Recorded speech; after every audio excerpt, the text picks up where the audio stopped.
Le jour de mon mariage, ma mère a souri et a dit, nous allons donner à ta sœur la voiture que tes beaux-parents t'ont offerte. Ma sœur a ri et a ajouté, détente et oui, ce n'est qu'une voiture. Marie les a juste regardés ETADIT debout dans ma robe de mariée ivoire, le bouquet tremblant dans mes mains, j'ai regardé ma mère s'approcher de moi pendant la réception avec ce sourire, celui que je ne connaissais que trop bien. Ma sœur cadette, Ambre, la suivait de près, un grand sourire aux lèvres.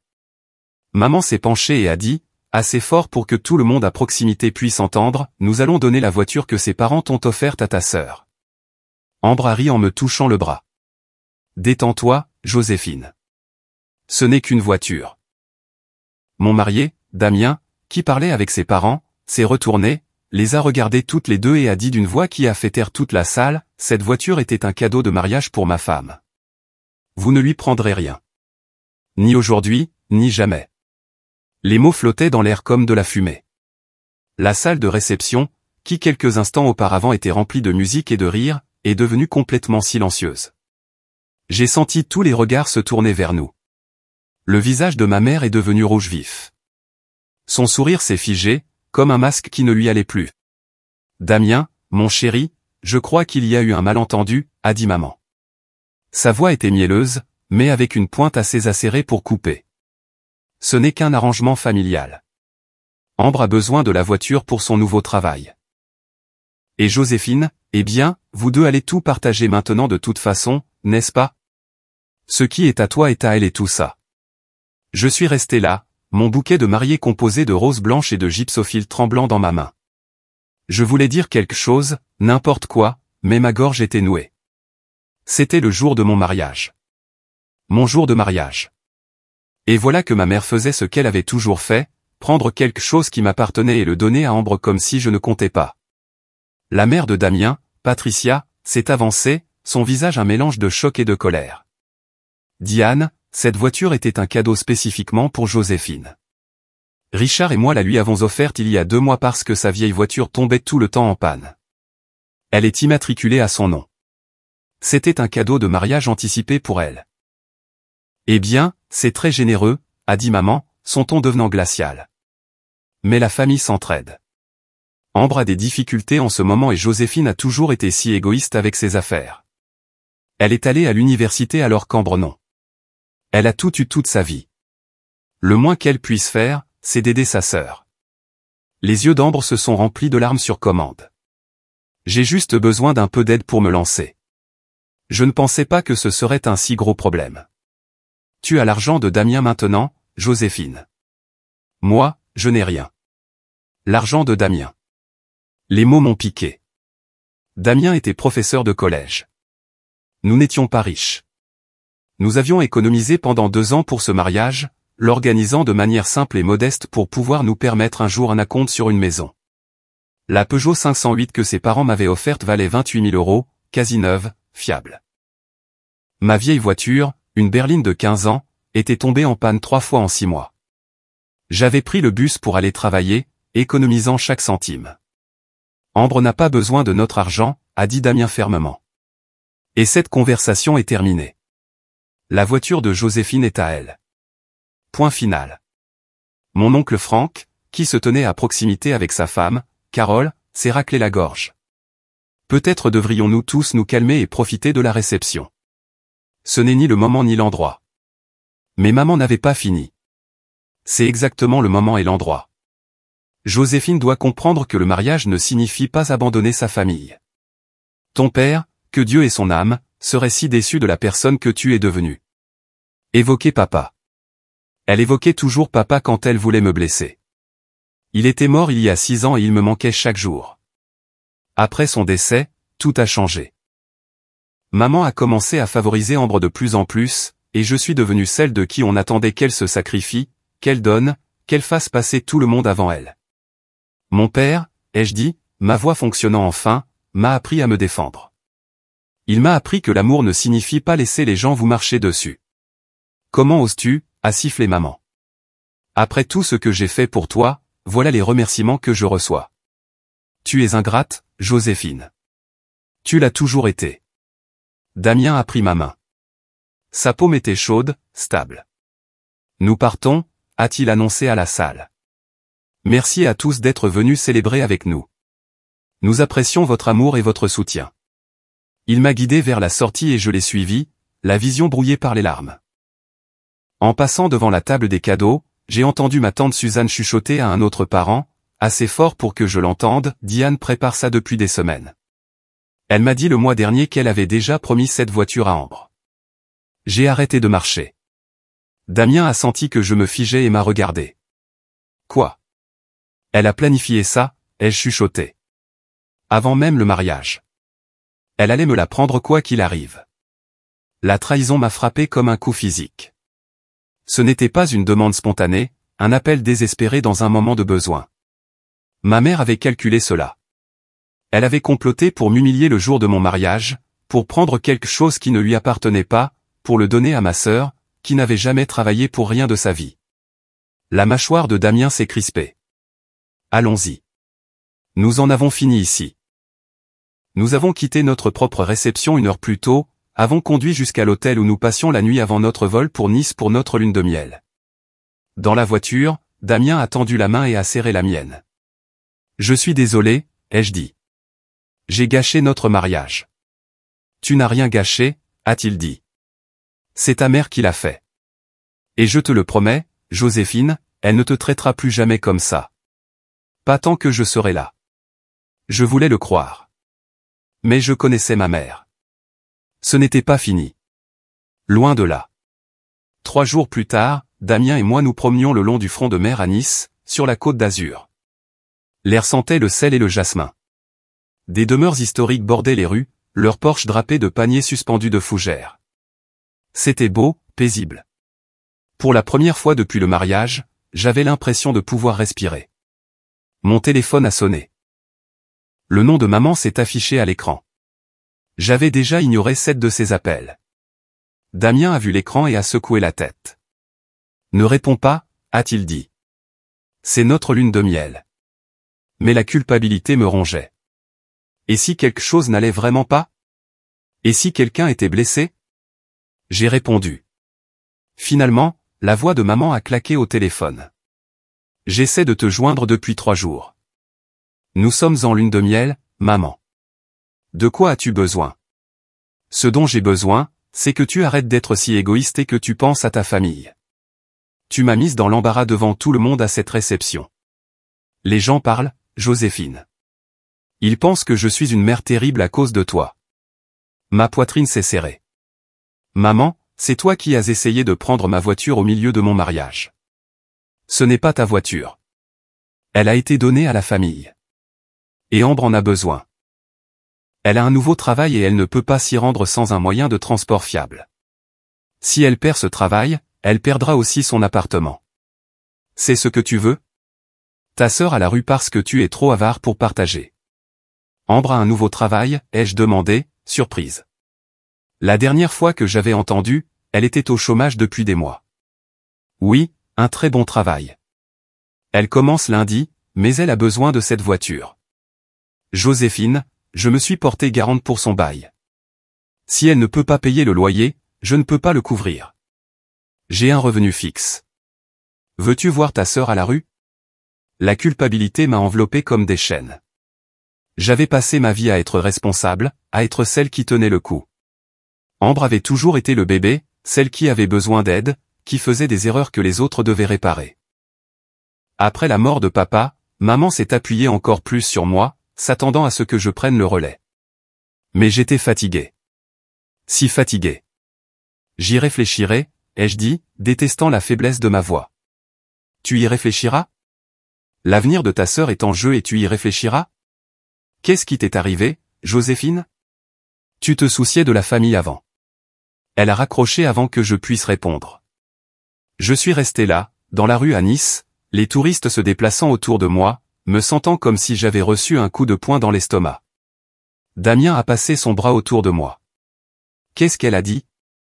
Je lui ai raconté. Il a écouté, son expression s'assombrissant. C'est de la manipulation, Joséphine.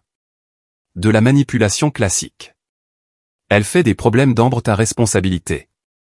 Mais si Ambre a vraiment besoin d'aide, alors ta mère devrait l'aider. Ou Ambre devrait s'aider elle-même. Elle a 24 ans. Tu n'es pas son parent.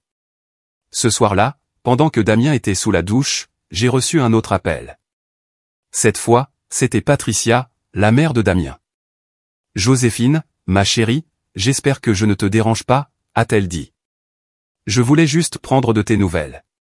Est-ce que Damien et toi passez un bon moment?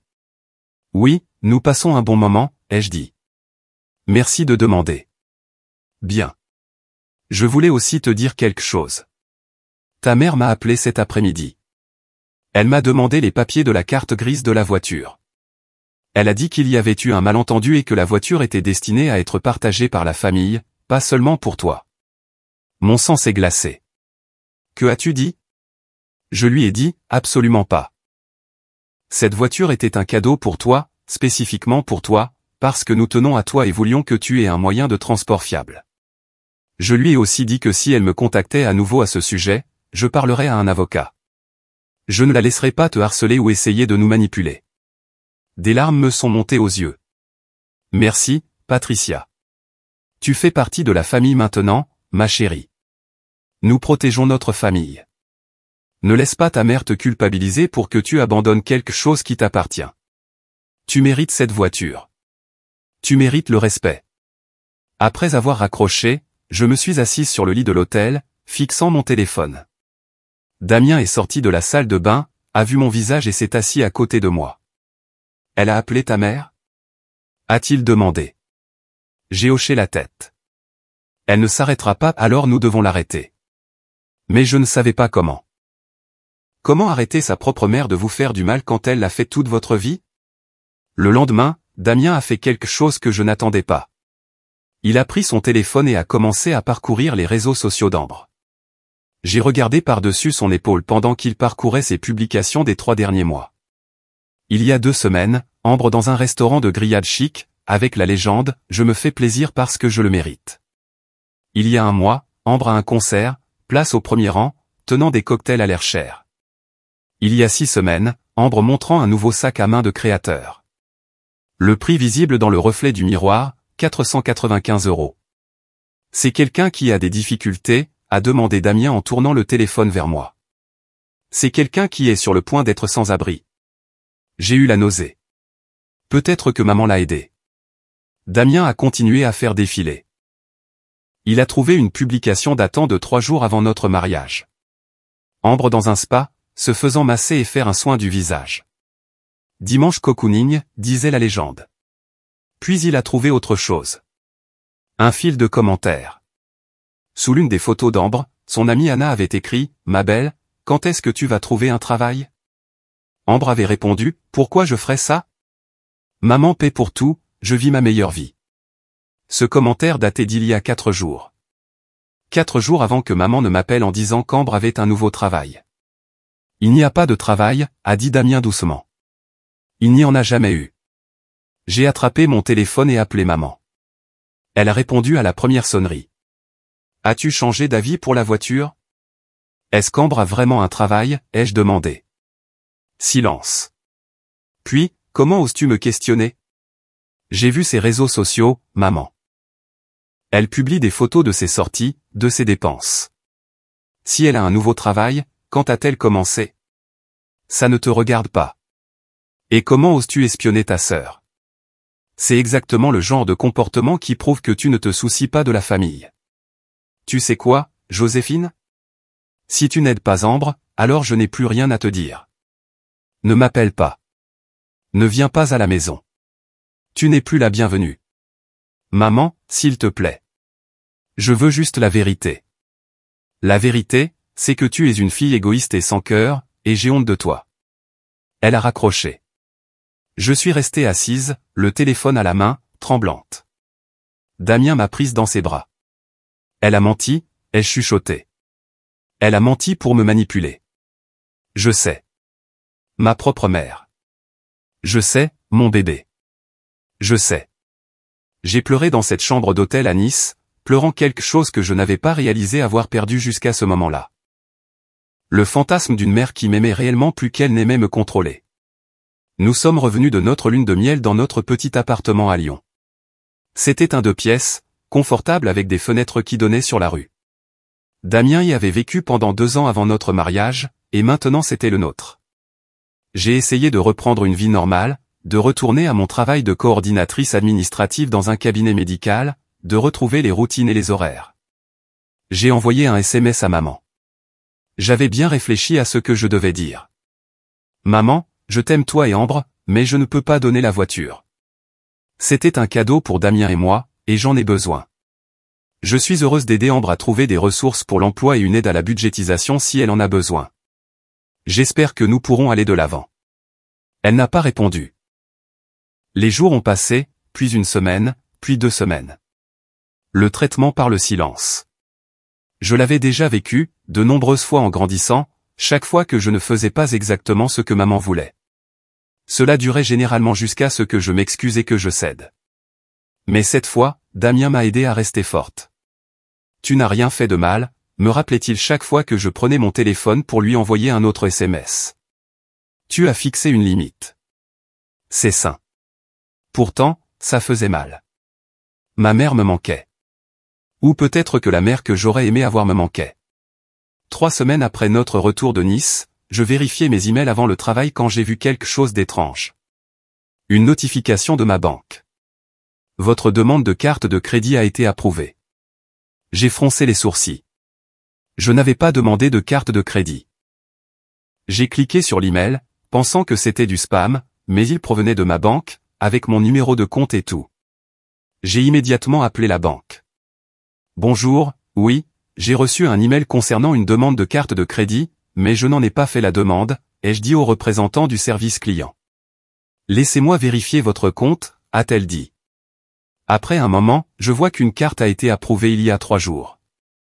Elle devrait arriver par la poste dans les 7 à 10 jours ouvrables. Mais je n'en ai pas fait la demande. Vous ne l'avez pas fait? C'est inquiétant. Vous devriez vérifier immédiatement votre rapport de solvabilité. Il pourrait s'agir d'une usurpation d'identité. Usurpation d'identité. Les mots m'ont noué l'estomac. J'ai raccroché et je suis immédiatement allé sur l'un des sites de rapports de solvabilité gratuits. Ce que j'ai trouvé m'a donné l'impression que le sol se dérobait sous mes pieds. 2 nouvelles cartes de crédit, toutes 2 ouvertes au cours du dernier mois. Limite de crédit total de 18 000 € et un prêt personnel de 15 000 €, ouvert il y a 2 semaines. Quelqu'un avait usurpé mon identité et accumulé 33 000 € de dette à mon nom. J'ai appelé Damien au travail, mes mains tremblant si fort que je pouvais à peine tenir le téléphone. Quelqu'un a usurpé mon identité, ai-je dit quand il a répondu. Il y a des cartes de crédit et un prêt que je n'ai pas demandé. Je rentre tout de suite, a-t-il dit. Appelle la police. Signale-le immédiatement. Je l'ai fait. Un policier est venu à notre appartement cet après-midi-là, a pris ma déposition, m'a donné des numéros de dossier pour les déclarations de fraude. Il m'a demandé si quelqu'un avait accès à mes informations personnelles. Ma carte vitale et mon acte de naissance sont chez ma mère, ai-je dit lentement, dans un classeur. De l'époque où j'y vivais avant le mariage. L'officier l'a noté. Nous devrons enquêter. En attendant, bloquez votre crédit. Contactez les 3 principaux organismes de crédit et déposez des litiges auprès des créanciers. Après son départ, je me suis assise sur notre canapé, hébété. Damien s'est assis à côté de moi. Tu penses que c'est ta mère, a-t-il demandé doucement. Je ne sais pas. Peut-être que quelqu'un a piraté mes informations en ligne. Mais même en le disant, je n'y croyais pas. Le timing était trop commode. Tout cela a commencé juste après le mariage, juste après que j'ai refusé de donner la voiture. Le lendemain, Damien et moi sommes allés en voiture chez ma mère. C'était une petite maison de plein pied en banlieue, la même maison dans laquelle j'avais grandi. Papa avait remboursé l'hypothèque avant de mourir. La voir maintenant, sachant ce que je savais, me serrait la poitrine.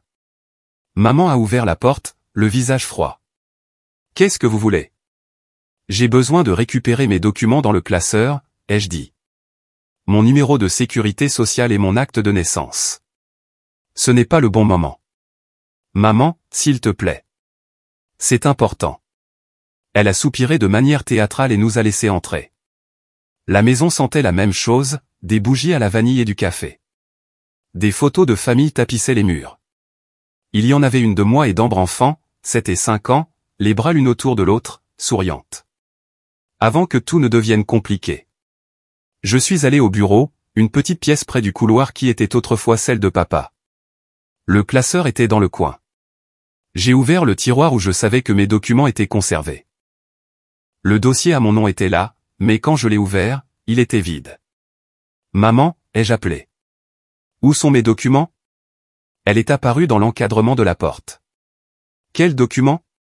Mon numéro de sécurité sociale, mon acte de naissance, tout ce qui était dans ce dossier. Je ne sais pas, Joséphine. Tu as dû déjà les prendre. Non, je ne les ai pas pris. Ils étaient ici. Eh bien, je ne sais pas quoi te dire. Peut-être que tu les as égarés.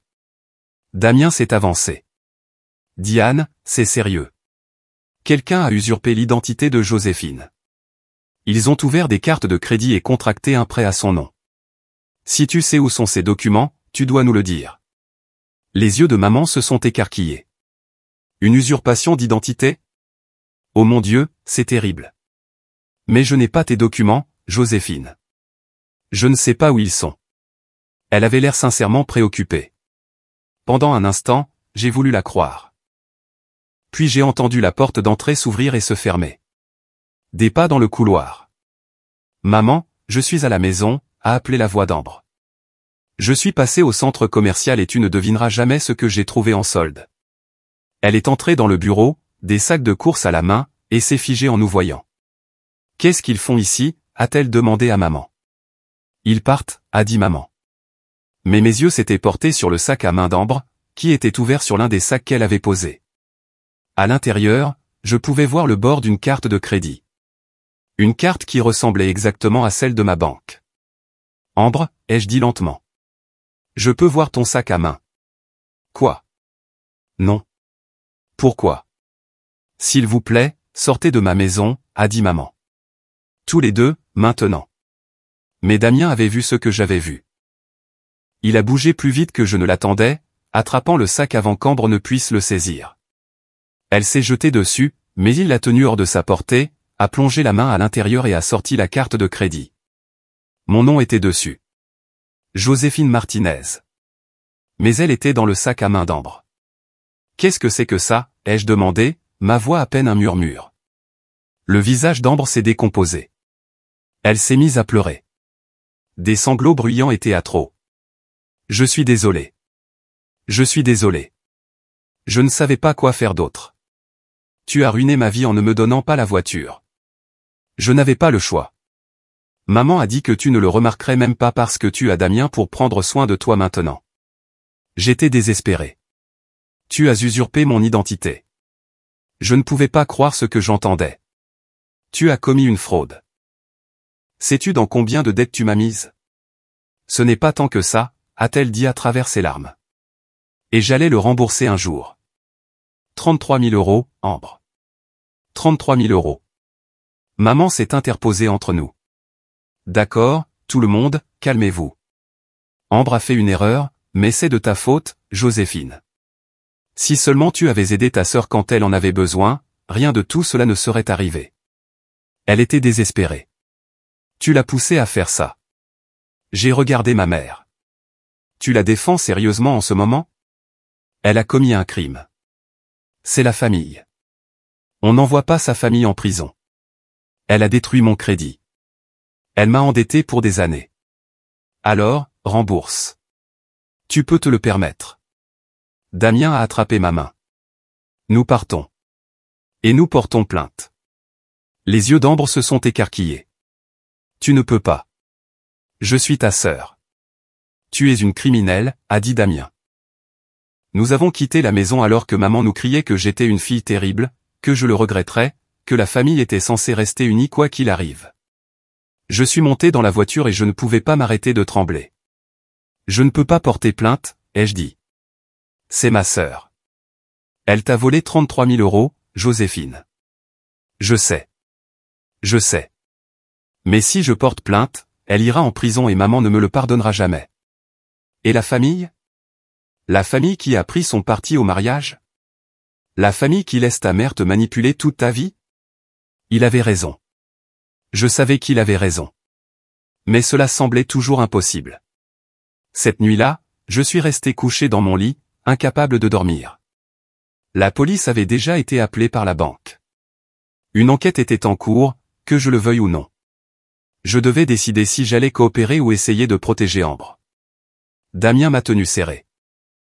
Quelle que soit ta décision, je suis avec toi. Mais souviens-toi, tu mérites d'être protégé aussi. J'y ai pensé. Quand est-ce que quelqu'un m'avait déjà protégé? J'ai donné 60 jours à Ambre. Cela semblait être la chose juste à faire, la chose compatissante. Je le lui ai dit par SMS parce que je ne pouvais pas lui faire face en personne, que si elle remboursait l'argent, la totalité, dans les 2 mois, je ne porterais pas plainte. J'ai mis en place un plan de paiement. 550 € par semaine. Difficile, mais faisable si elle trouvait vraiment un travail et essayait. Sa réponse est arrivée 3 heures plus tard. D'accord, mais ne t'attends pas à ce que je te remercie. J'aurais dû savoir alors que ça ne marcherait pas. Une semaine plus tard, mon téléphone a commencé à sonner. Tante Carole, oncle Frank, cousine Mallory, cousin Jason, des gens à qui je n'avais pas parlé depuis des mois, tous appelant pour me dire la même chose. J'étais cruel. J'étais sans cœur. J'allais envoyer ma propre sœur en prison pour une erreur. Ce n'était pas une erreur, et j'essayais d'expliquer à l'oncle Frank. Elle a délibérément usurpé mon identité. Elle était désespérée, a-t-il dit. Ta mère nous a tout raconté. Tu as refusé d'aider Ambre quand elle en avait le plus besoin et elle ne savait pas quoi faire d'autre. Et maintenant, tu menaces de ruiner sa vie. Ce n'est pas la Joséphine que je connais. Qu'est-ce que maman vous a dit exactement, ai-je demandé. Que tu as épousé un homme riche et que tu te crois maintenant trop bien pour la famille. Que tu as refusé d'aider Ambre alors qu'elle luttait contre la dépression et avait perdu son travail. Qu'elle a fait une seule erreur dans un moment de panique et que tu t'en sers pour la punir. Rien de tout cela n'était vrai. Rien. Damien n'était pas riche. Je n'avais jamais refusé d'aider Ambre. Et elle avait fait plusieurs choix délibérés pendant des semaines pour commettre une fraude. Pas une seule erreur. Oncle Frank, ce n'est pas ce qui s'est passé. Alors, qu'est-ce qui s'est passé? J'ai essayé d'expliquer, mais je pouvais entendre dans sa voix qu'il avait déjà pris sa décision. Maman l'avait atteint en premier, avait façonné le récit, et j'étais la méchante de son histoire. C'était la même chose avec tous ceux qui appelaient. Maman avait passé des semaines, peut-être des mois, à empoisonner la famille contre moi, leur disant que je les avais abandonnés, que je me croyais meilleur que tout le monde, que j'étais cruel envers Ambre. Tante Carole a organisé une réunion de famille. Pour arranger les choses, a-t-elle dit, avant que cela ne devienne encore plus incontrôlable. La réunion a eu lieu chez l'oncle Frank un dimanche après-midi. Damien est venu avec moi.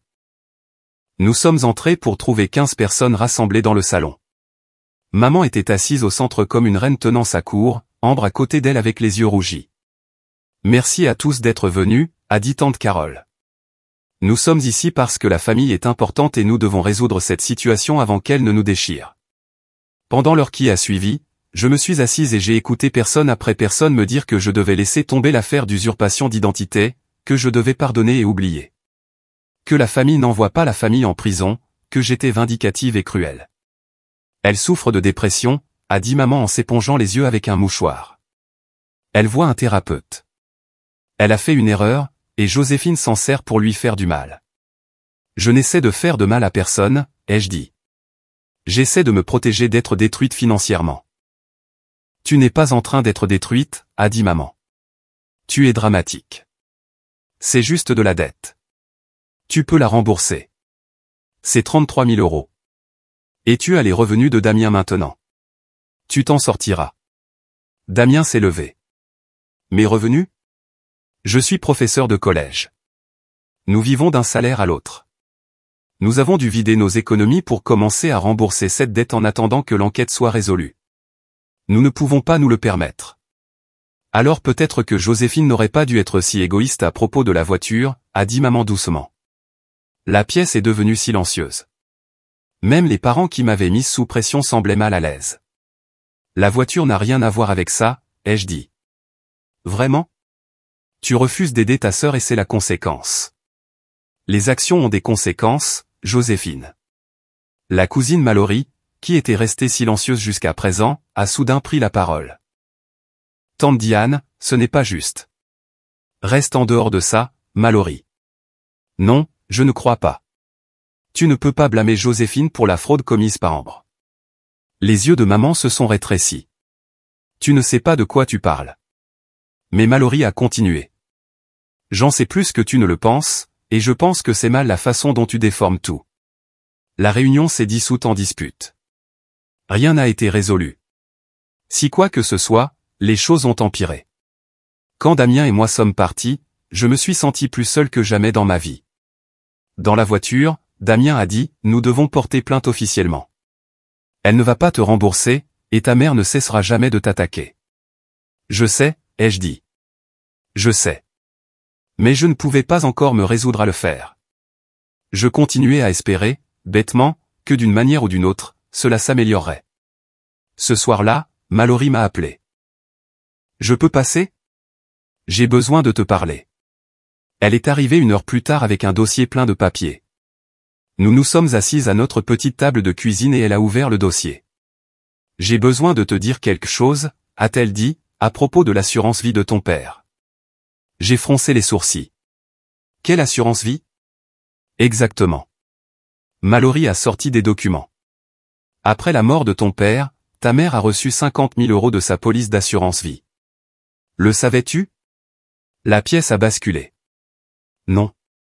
Elle m'a dit que nous étions fauchés. Elle a dit que papa n'avait pas d'assurance vie. Je lui ai envoyé de l'argent tous les mois pendant 2 ans pour aider avec les factures. Le visage de Mallory était compatissant. Elle a menti. Elle a eu l'argent et au lieu de l'utiliser pour les factures ou de l'épargner, elle en a donné la plus grande partie à Ambre. Ambre m'a dit que c'était pour des investissements commerciaux, mais il n'y a jamais eu d'entreprise. Tout a simplement disparu dans les dépenses d'Ambre. Je ne pouvais plus respirer. 50 000 €. J'avais fait des doubles services, sauté des repas, vécu dans un minuscule studio avec un chauffage cassé, envoyant à maman 300 € par mois pour l'aider à survivre. Et elle avait eu 50 000 € pendant tout ce temps. Pourquoi me dis-tu ça ? Ai-je demandé. Parce que ce n'est pas juste. Ce qu'elle te fait n'est pas juste, et je ne peux plus me taire. Après le départ de Mallory, je me suis assise dans notre appartement avec Damien et j'ai pleuré. Pas des larmes douces, mais le genre de pleurs qui vous déchirent de l'intérieur. Damien m'a tenu pendant que je tremblais. Elle me ment depuis des années, ai-je dit. Elle m'a utilisé. Je sais. Elle a monté toute la famille contre moi. Pas tout le monde. Mallory est de ton côté. C'était quelque chose, mais cela ne semblait pas suffisant. Le lendemain matin, je suis allé travailler. J'avais besoin de normalité, de routine, de quelque chose pour me donner l'impression que ma vie ne s'effondrait pas complètement. Mais quand je suis arrivé à ma voiture, je me suis arrêté net. Les 4 pneus étaient crevés. De longues et profondes entailles. Tout le côté passager de la voiture avait de profondes rayures qui entaillaient la peinture. Le pare-brise avait une fissure en toile d'araignée s'étendant à partir d'un point d'impact.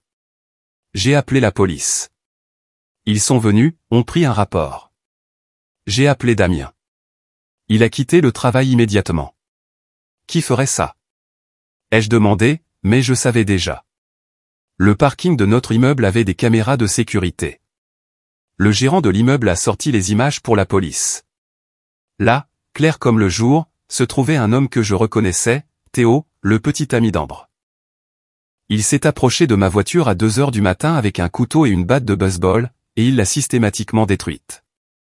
Quand la police a montré les images à Ambre et l'a interrogée, elle a haussé les épaules. Je ne sais pas pourquoi il ferait ça. Peut-être que tu n'aurais pas dû te garer dans un mauvais quartier. Mais nous vivions dans un quartier sûr. Ce n'était pas un acte aléatoire.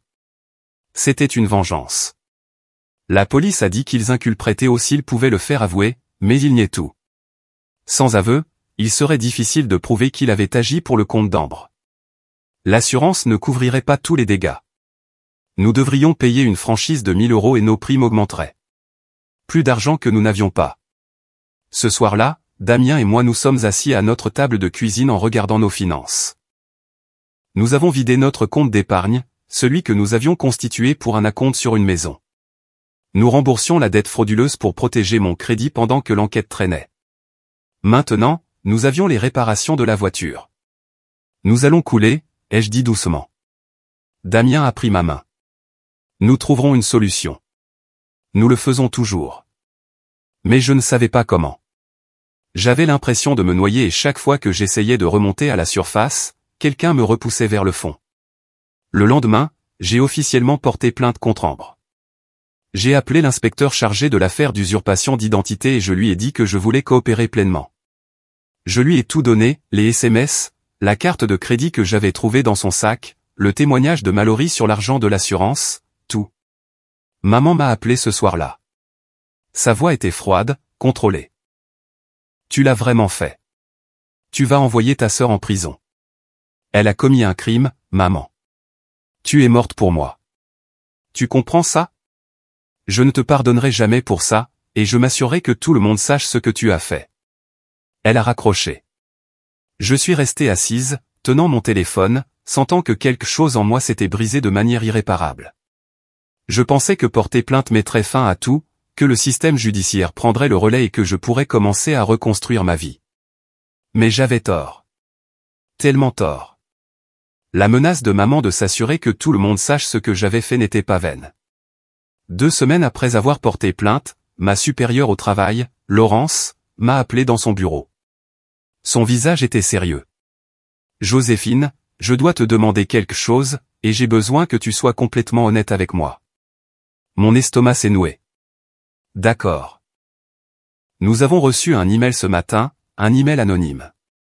Il prétend que tu as volé des informations sur les patients de notre base de données et que tu les as vendues. Y a-t-il une part de vérité là-dedans? Le monde s'est arrêté. Quoi? Non. Absolument pas. Je ne ferai jamais ça. Je ne le pensais pas. Mais je dois suivre le protocole. Nous lançons une enquête. Jusqu'à ce qu'elle soit terminée, tu es mise à pied sans solde. Laurence, s'il te plaît. Je n'ai rien fait de mal. Je te crois, mais j'ai les mains liées. C'est une accusation grave impliquant la confidentialité des patients. Je dois la prendre au sérieux. J'ai été escortée hors du bâtiment cet après-midi-là comme une criminelle. Mes collègues me regardaient passer en portant mes affaires personnelles dans une boîte en carton. J'avais travaillé là pendant 4 ans. Je n'avais même jamais reçu un avertissement écrit pour un retard. Et maintenant, j'étais mise à pied pour quelque chose que je n'avais pas fait. À la maison, j'ai montré la lettre de mise à pied à Damien. Il l'a lue, son visage devenant de plus en plus rouge. C'est ta mère, a-t-il dit. Ou Ambre. C'est leur vengeance. Mais comment saurait-elle même comment faire ça? Comment le faire paraître assez réel pour que mon travail enquête? Peu importe. Ce qui compte, c'est que nous prouvions que tu es innocente. Le service informatique de mon travail a retracé l'email. Il provenait d'un ordinateur de bibliothèque publique, intraçable à une personne spécifique. Mais la formulation, les détails, les informations personnelles sur moi qui étaient incluses, tout pointait vers quelqu'un qui me connaissait bien, quelqu'un de proche. Je n'étais pas payé. Nous n'avions plus d'économie. Damien a pris des cours de soutien supplémentaires après l'école, mais ce n'était pas suffisant. Nous avons commencé à prendre du retard sur le loyer. Les parents de Damien ont proposé de nous aider, mais Damien était trop fier. Nous pouvons gérer ça, leur a-t-il dit. Nous allons bien. Mais nous n'allions pas bien. Je pouvais le voir sur son visage. Le stress le rongeait. Il avait perdu du poids. Il ne dormait pas. Il rentrait du travail épuisé, se forçait à dîner, puis passait des heures à faire des recherches sur les procédures judiciaires et les lois sur l'usurpation d'identité, essayant de trouver un moyen d'accélérer l'enquête, de nettoyer mon crédit, de mettre fin à ce cauchemar. Nous avons commencé à nous disputer, pas de grandes disputes, mais des petites, sur l'argent, sur ses parents, sur le fait de déménager dans un appartement moins cher, sur le fait que je devrais prendre n'importe quel travail, même au salaire minimum, juste pour rapporter quelque chose. J'avais l'impression de voir mon mariage se fissurer sous le poids de la destruction de ma famille. Puis ma santé a commencé à se détériorer. Je ne pouvais plus manger. La nourriture avait un goût de cendre. J'ai perdu 7 kilos en 3 semaines. Je ne pouvais plus dormir. Je restais éveillé toutes les nuits, rejouant tout, me demandant ce que j'avais fait de mal, comment j'en étais arrivé là. Les crises de panique ont commencé. La première m'a frappé alors que je faisais les courses. Je pensais que je faisais une crise cardiaque. Damien m'a emmené d'urgence à l'hôpital. 800 € que nous n'avions pas. Le médecin a diagnostiqué de l'anxiété et de la dépression. Elle a prescrit des médicaments et une thérapie. Plus de factures, plus de dettes. J'ai commencé à avoir des pensées sombres. Des pensées qui me faisaient peur. Des pensées que peut-être tout le monde irait mieux si je n'étais pas là. Si je disparaissais. Je ne l'ai pas dit à Damien. Je ne l'ai dit à personne. Je les portais juste comme des pierres. 2 mois après ma mise à pied, maman a appelé. Pas pour s'excuser, pas pour savoir si j'allais bien. Pour me donner un ultimatum. Abandonne toutes les charges contre Ambre, séduis la voiture et excuse-toi publiquement, ou je m'assurerai que ta vie soit complètement détruite. Tu l'as déjà détruite, ai-je dit. Ma voix semblait creuse, même à mes propres oreilles. Tu n'as aucune idée de ce dont je suis capable. J'ai plus de munitions, Joséphine. Et si tu ne fais pas ce que je demande, tu découvriras exactement ce que cela signifie. De quoi parles-tu? Elle a ri. C'était un son cruel. Tu verras. Elle a raccroché. Je suis restée assise, le téléphone à la main, sentant quelque chose en moi se briser. Je n'avais même plus de larmes pour pleurer. 3 jours plus tard, j'ai reçu une lettre d'avocat. Ma mère me poursuivait pour abus de faiblesse financier sur personne âgée. Elle prétendait que je lui avais volé de l'argent pendant des années, exigeant le paiement de 75 000 €, le total de tout l'argent que je lui avais envoyé pour l'aider avec les factures, plus l'argent de l'assurance qu'elle prétendait que papa voulait que j'aie, mais que j'avais volé. C'était des mensonges. Tout. Mais elle avait des documents, des relevés bancaires falsifiés, de faux emails. Elle avait monté ce dossier depuis des mois, peut-être des années. La lettre m'informait également que j'avais été signalé au service de protection des majeurs pour abus. Il y aurait une enquête. S'il trouvait des preuves d'abus, je pourrais être inscrite sur un registre d'État. Je travaillais dans le secteur de la santé. Être sur ce registre mettrait fin à ma carrière de façon permanente. J'ai montré la lettre à Damien. Nous nous sommes assis ensemble sur notre canapé, dans notre appartement que nous ne pouvions plus nous permettre. Et j'ai senti le dernier morceau d'espoir en moi mourir. Je ne sais pas comment me battre contre ça, ai-je chuchoté. Je n'ai pas d'argent pour un avocat. Je n'ai pas de preuves pour prouver qu'elle ment. Elle m'a tout pris. Ma famille, mon travail, ma santé, mes économies, et maintenant elle va prendre mon avenir aussi. Damien a passé son bras autour de moi, mais il n'a rien dit. Que pouvait-on dire? Nous perdions sur tous les fronts. Nous perdions. Ce soir-là, j'ai parlé à Damien des pensées sombres. De la façon dont je pensais parfois que tout le monde irait mieux sans moi. Son visage est devenu pâle. Ne dis jamais ça, a-t-il dit en me saisissant les épaules. Ne pense jamais ça. J'ai besoin de toi. Nous allons nous en sortir. Je ne sais pas encore comment, mais nous le ferons. Je te le promets, Joséphine, nous le ferons. Je voulais le croire, mais j'étais si fatigué. Si incroyablement fatigué. J'avais touché le fond, et je ne savais pas si j'avais la force de remonter. Le lendemain matin, mon téléphone a sonné. Le nom de Mallory est apparu à l'écran. J'ai failli ne pas répondre. J'avais arrêté de répondre à la plupart des appels, arrêté de vérifier la plupart des messages. Mais quelque chose m'a poussé à décrocher. Joséphine, tu vas bien? J'ai entendu parler du procès. Les nouvelles vont vite, ai-je dit d'un ton plat. J'ai besoin de te voir aujourd'hui. J'ai quelque chose qui pourrait t'aider. 1 heure plus tard, Mallory était assise à notre table de cuisine avec son ordinateur portable ouvert. Damien était assis à côté de moi, sa main sur mon genou. Je me sens terriblement mal, a dit Mallory, à propos de tout ce qui t'arrive. Je savais que ta mère manipulait la situation, mais je n'avais pas réalisé jusqu'où elle était allée avant d'entendre parler du procès. Alors, j'ai fouillé dans mon téléphone. Je suis nul pour supprimer les messages, et j'ai pensé qu'il y avait peut-être quelque chose. Elle a tourné son ordinateur portable vers nous. À l'écran se trouvaient des SMS, des centaines, entre maman et Ambre, remontant à 3 ans. Je suis dans une conversation de groupe familial avec elle, a expliqué Mallory. Elles oublient que je peux voir tout ce qu'elles envoient. Regarde ça. Elle a fait défiler jusqu'à des messages datant de 2 mois avant mon mariage. Maman à Ambre, ne t'inquiète pas pour la voiture. Je l'obtiendrai pour toi à la réception. Elle ne fera pas de scène devant tout le monde. Ambre à maman, et si elle dit non? Maman à Ambre, elle ne le fera pas. Et si elle le fait, on lui fera regretter. Je sais comment gérer Joséphine. D'autres messages juste après le mariage. Ambre à maman, elle ne veut pas donner la voiture. Qu'est-ce qu'on fait maintenant? Maman à Ambre, on prend ce dont on a besoin. Elle a tous ces documents ici. On peut les utiliser. Ambre à maman, l'usurpation d'identité est un crime. Maman à Ambre, seulement si elle porte plainte. Et elle ne le fera pas. Elle est trop faible. Elle cédera comme toujours. Encore plus d'il y a une semaine. Maman à Ambre, j'ai intenté le procès. Ça devrait lui faire assez peur pour qu'elle abandonne les charges contre toi. Ambre à maman, et si ça ne marche pas? Maman à Ambre, alors on la détruit complètement.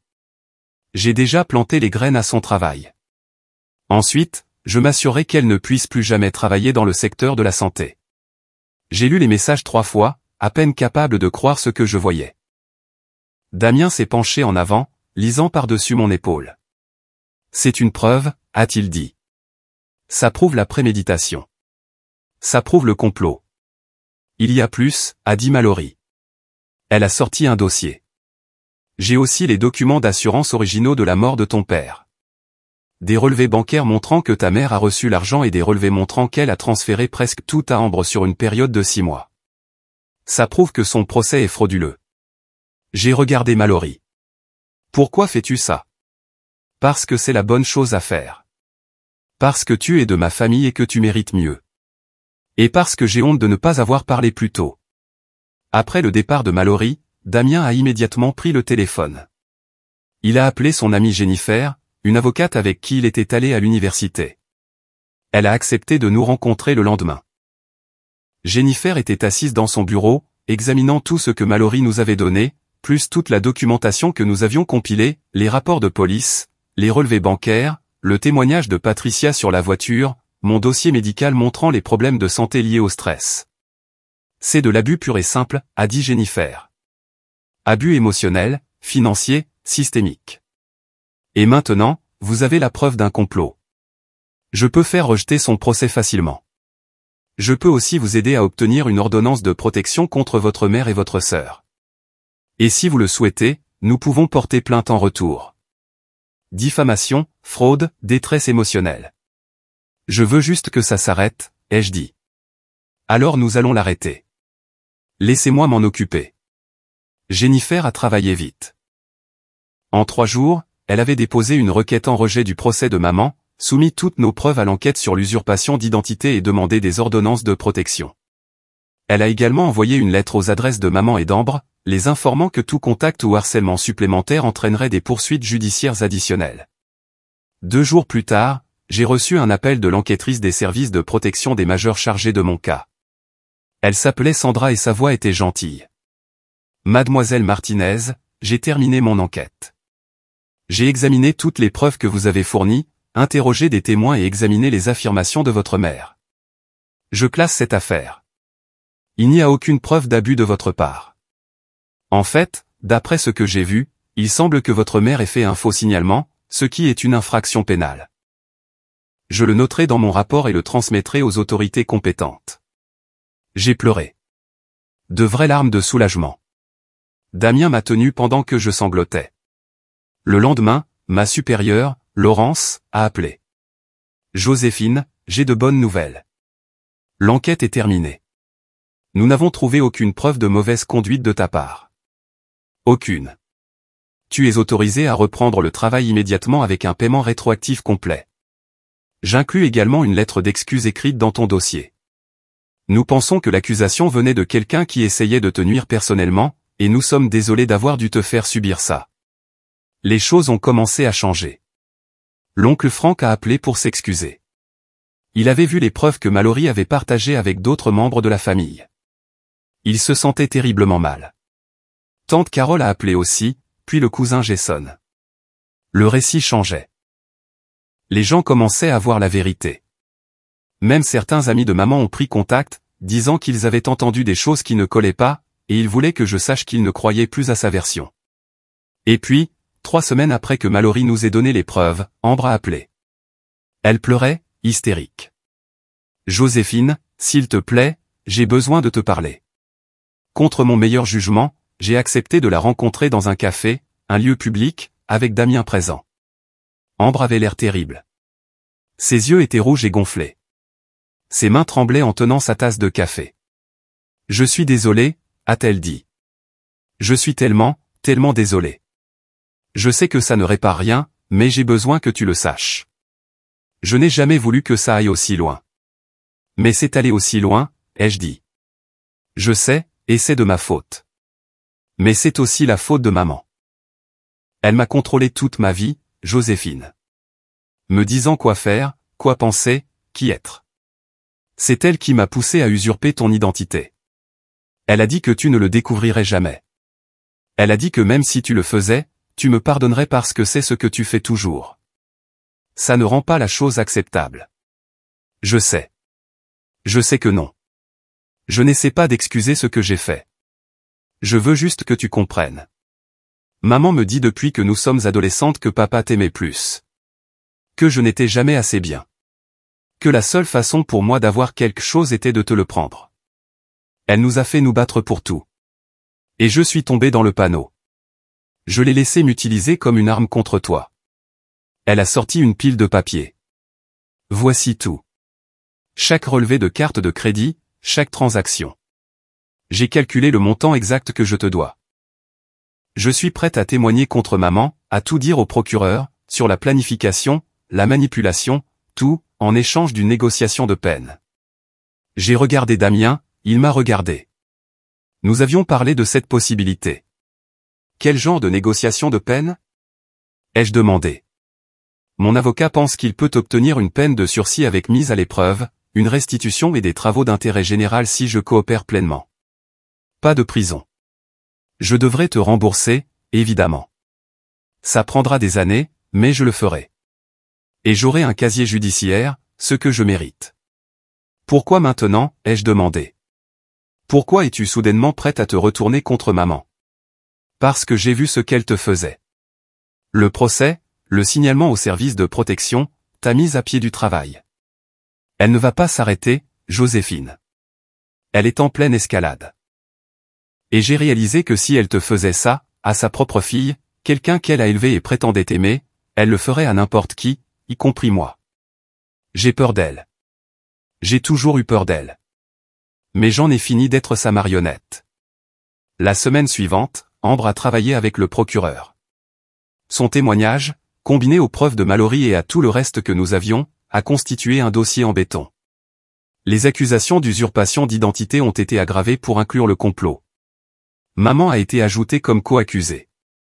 3 semaines plus tard, maman a été arrêtée, accusée de complot en vue de commettre une usurpation d'identité, de fausses déclarations à la police, de fraude et de tentative d'extorsion. Ambre a accepté un accord de plaidoyer, 3 ans de sursis avec mise à l'épreuve, 500 heures de travaux d'intérêt général, une thérapie obligatoire et une restitution complète à mon égard. Le procès a duré 4 mois. J'ai dû témoigner. J'ai dû m'asseoir dans une salle d'audience et raconter à un juge et à un jury tout ce que ma mère m'avait fait. C'était la chose la plus difficile que j'ai jamais faite. Mais les preuves étaient accablantes, les SMS, les relevés bancaires, le témoignage d'Ambre, le témoignage de Patricia sur la voiture, mes dossiers médicaux, le rapport informatique de mon lieu de travail, le rapport de l'enquêtrice des services de protection des majeurs, le témoignage de Mallory. Le jury a déclaré maman coupable de tous les chefs d'accusation.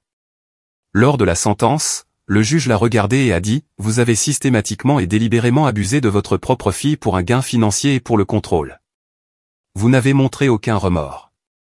Vous avez continué à intensifier votre comportement nuisible, même après avoir été confronté. Ce tribunal estime que vous êtes un danger pour votre famille et pour la société. » Elle a été condamnée à 18 mois de prison et à payer une restitution complète de 92 000 €, incluant la dette frauduleuse, mes frais de justice, mes frais médicaux, mes salaires perdus et les dommages et intérêts. Quand le verdict a été lu, j'ai ressenti quelque chose que je n'avais pas ressenti depuis des mois. Pas du bonheur, exactement, mais de la paix. Le combat était terminé. Justice avait été rendue. Maman a été placée en détention immédiatement. Alors qu'il la conduisait hors de la salle d'audience, elle m'a regardé. Pendant une seconde, j'ai cru voir quelque chose dans ses yeux. Du regret, peut-être, ou la reconnaissance de ce qu'elle avait perdu. Mais ensuite, elle a détourné le regard, et elle était partie. Les mois qui ont suivi le procès ont été étranges. Je n'arrêtais pas d'attendre que le ciel me tombe sur la tête, qu'une nouvelle crise surgisse. Mais lentement, jour après jour, la vie a commencé à redevenir normale. Je suis retourné au travail. Mes collègues m'ont accueilli avec une petite fête et une carte que tout le monde a signée. Laurence m'a prise à part et m'a offert une promotion, responsable administrative, avec une augmentation de salaire. Tu as traversé l'enfer, a-t-elle dit. Et tu l'as géré avec grâce. C'est le genre de personne que nous voulons à la tête de notre équipe. Damien et moi avons commencé à reconstruire nos finances. Les paiements de restitution d'Ambre arrivaient tous les mois, petits mais constants. Elle a trouvé un travail de caissière dans une épicerie et s'y présentait vraiment, essayait vraiment. Elle m'envoyait parfois des SMS, ne demandant rien, juste me tenant au courant de ses progrès en thérapie, s'excusant à nouveau, partageant de petites choses de sa vie. Je ne répondais pas beaucoup au début. La blessure était trop fraîche. Mais finalement, j'ai commencé à répondre. Des messages courts, rien de profond, mais un début. Nous sommes allés en thérapie ensemble, Ambre et moi. Une thérapie familiale avec un conseiller spécialisé dans l'abus et la manipulation. C'était douloureux. Des séances où nous pleurions toutes les deux, des séances où nous crions, des séances où nous restions assises en silence, ne sachant que dire. Mais lentement, quelque chose a commencé à changer. Ambre a commencé à prendre une réelle responsabilité. Pas seulement à dire pardon, mais à faire le travail pour comprendre pourquoi elle avait fait ce qu'elle avait fait, comment maman l'avait façonnée, comment elle s'était laissée utiliser. J'étais jalouse de toi, a-t-elle admis lors d'une séance. Toute ma vie, j'ai été jalouse. Tu étais intelligente. Tu es allée à l'université. Tu avais ta vie en main. Et je me sentais comme une ratée. Maman renforçait ça constamment. Me disait que je ne serais jamais aussi bonne que toi. Alors je voulais te rabaisser, te faire souffrir, prouver que tu n'étais pas parfaite non plus. Je n'ai jamais été parfaite, ai-je dit. J'essayais juste de survivre. Je le sais maintenant.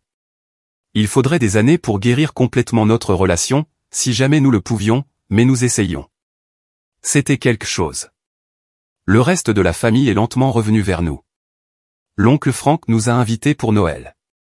Mallory et moi sommes devenus vraiment proches.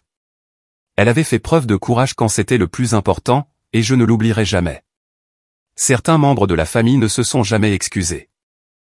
Certains croyaient encore que j'avais réagi de manière excessive, que j'aurais dû simplement pardonner et passer à autre chose.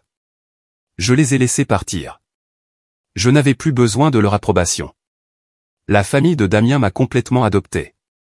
Patricia est devenue comme une seconde mère, celle dont j'avais toujours eu besoin.